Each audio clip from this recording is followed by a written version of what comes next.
നമസ്കാരം. എല്ലാ ഗുരുജനങ്ങൾക്കും ബന്ധുമിത്രാദികൾക്കും ഒരായിരം നന്ദി, നമസ്കാരം. ഞാൻ ഡോക്ടർ എം ഷിബു നാരായണൻ, ബൊമ്പായം. ഈ ചാനൽ കൂടി എല്ലാവരും സബ്സ്ക്രൈബ് ചെയ്യണം. നിങ്ങളെ വില പിടിച്ച അഭിപ്രായങ്ങൾ അറിയിക്കണം, ഷെയർ ചെയ്യണം, ലൈക്ക് ചെയ്യണം. ഇന്ന് പറയാൻ പോകുന്നത് 1201 ചിങ്ങമാസം മുതൽ ഈ വർഷം കർക്കിടക മാസം അവസാനം വരെയുള്ള ഫലത്തെയാണ്. 2025 ആഗസ്റ്റ് മാസം 17-ാം തീയതി തുടങ്ങി 2026 ആഗസ്റ്റ് മാസം 16-ാം തീയതി വരെയുള്ള ഫലത്തെയാണ് പറയാൻ പോകുന്നത്.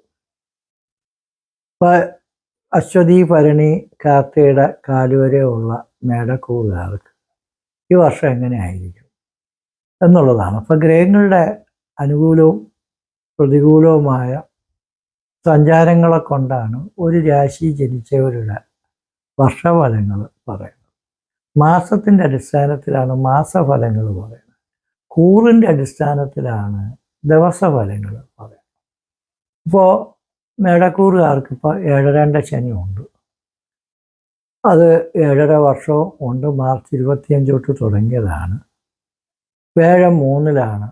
അത് 3-ൽ നിൽക്കുന്ന കാലഘട്ടമാണ്.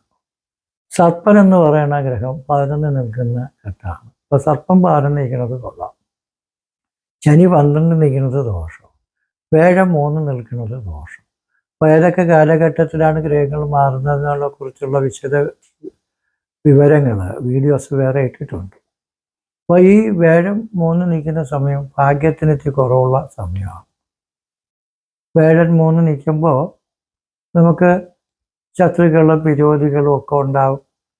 അതാണ് അരിഭവനെ സഹജേവ പ്രകൃതാം പത്യോ സ്ഥിതി കലഹാദം. 3-ലും 6-ലും വേഴം സഞ്ചരിക്കുന്ന സമയം സ്ഥിതി കലഹാദാണ്. എല്ലാവരോടും കലഹം.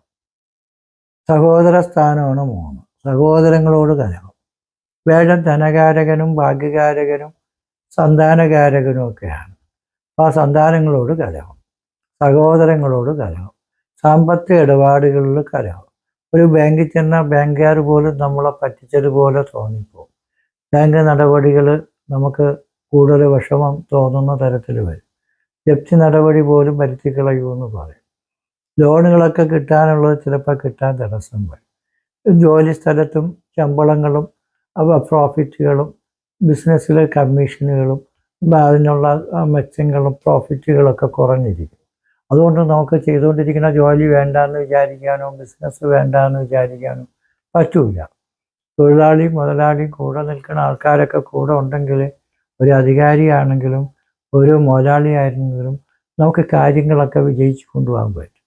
എല്ലാവരും കളഞ്ഞു പോയാൽ പിന്നെ നമ്മളെ ആ ജീവിതത്തിൽ നമ്മളെ സ്റ്റാഫുകൾ കളഞ്ഞു പോകുമ്പോൾ നമ്മുടെ വരുമാന മാർഗങ്ങളൊക്കെ തന്നെ ചിലപ്പോൾ മുരടിച്ചു പോകും. കമ്പനി തന്നെ പൂട്ടി പോകും. അപ്പം അങ്ങനെയൊക്കെയുള്ള ചില കാര്യങ്ങൾ കൈകാര്യം ചെയ്യുമ്പോൾ വളരെ ശ്രദ്ധയോടുകൂടി നമ്മൾ ചെയ്യണം.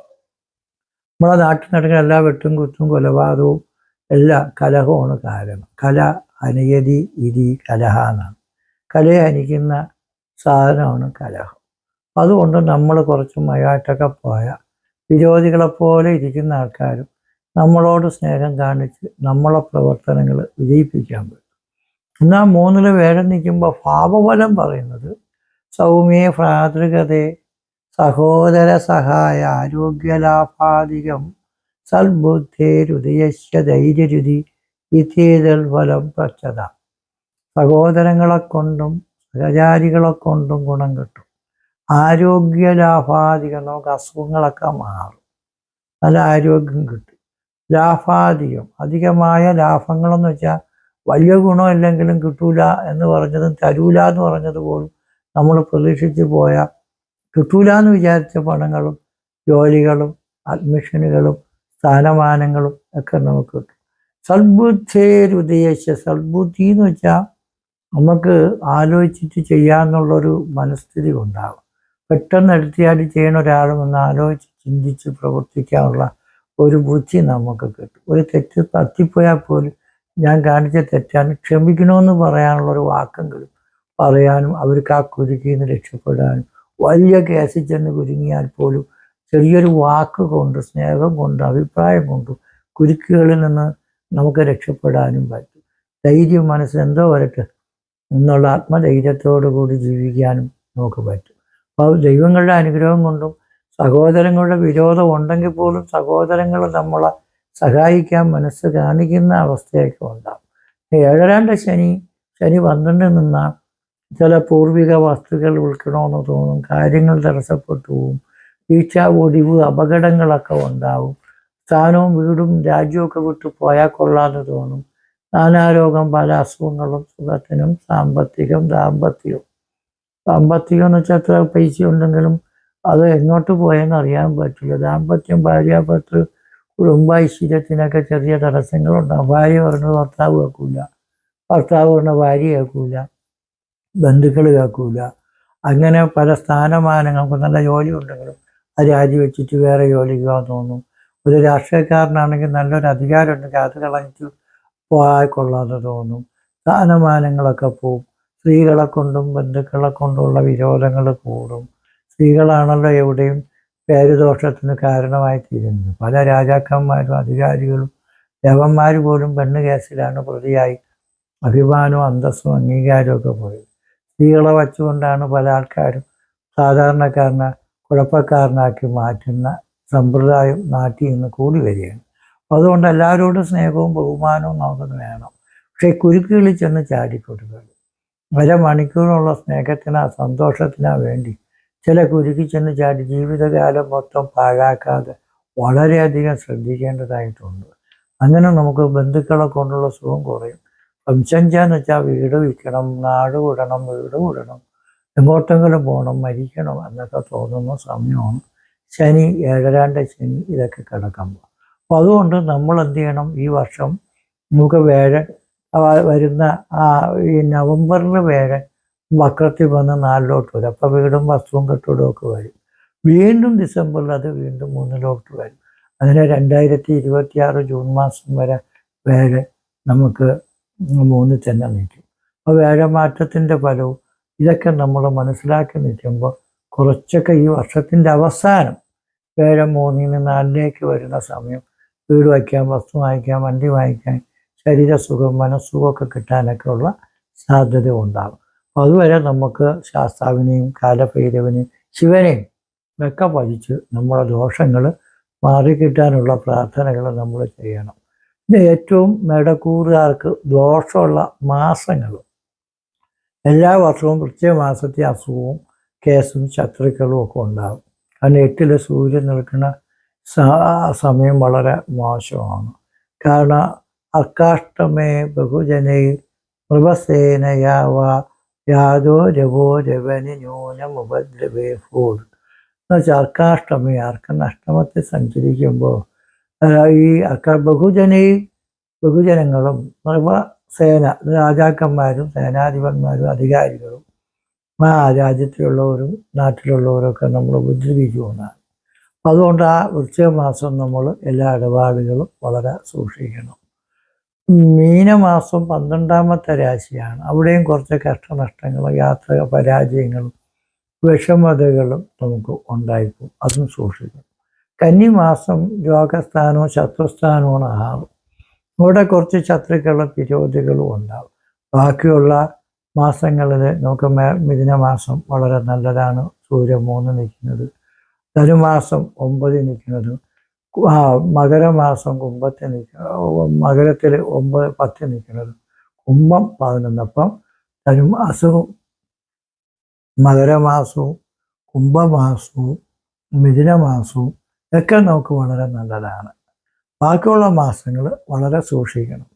പിന്നെ ചന്ദ്രൻ നമുക്ക് കൂറ് നോക്കണമെങ്കിൽ നമുക്ക് 8 ഈ അനിഴം കേട്ട വൃശ്ചിക കൂറുള്ള ദിവസങ്ങളിൽ 3, 5 ഉള്ള നാൾ വരുന്ന ദിവസങ്ങളൊക്കെ നമുക്ക് നല്ല യാത്ര, കാഴ്ച, കൈനീട്ടം, വ്യാപാരം, പ്രവൃത്തി, സാമ്പത്തിക ഇടപാടുകളൊന്നും ചെയ്യാൻ പാടില്ല. കാരണം ഈ നമുക്ക് പൃഷ്ടുരഷ്ടമ രാശ്യാദി വിപദാദികളും തഥാ വരുന്ന നാൾ വിശേഷിച്ചും ദോഷങ്ങൾ അധികം വരുന്നതാണ്. 8ാമത്തെ രാശി 8ൻ്റെ പണി കിട്ടുന്നതാണ്.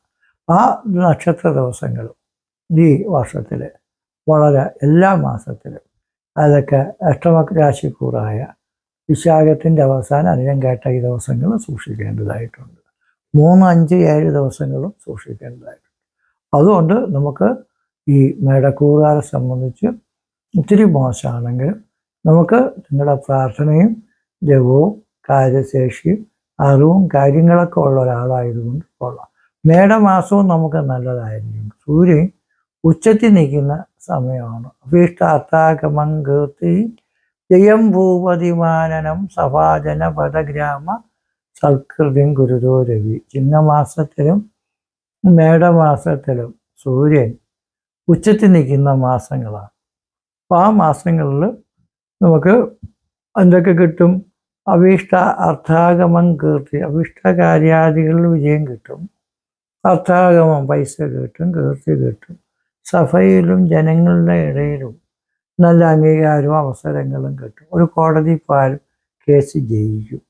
വിജയ നേട്ടങ്ങളൊക്കെ ഉണ്ട്. അങ്ങനെ നമുക്ക് അഭീഷ്ടാർത്ഥാഗമം കീർത്തി ജയം ഭൂപതിമാനനം സഭ ജനപദ ഗ്രാമ സൽകൃതി. സഭയിലും ജനങ്ങളുടെ ഇടയിലും നല്ല സഭാ ജനപദ ഗ്രാമത്തിലും നാട്ടിലും സൽകീർത്തി നല്ലത് വരും.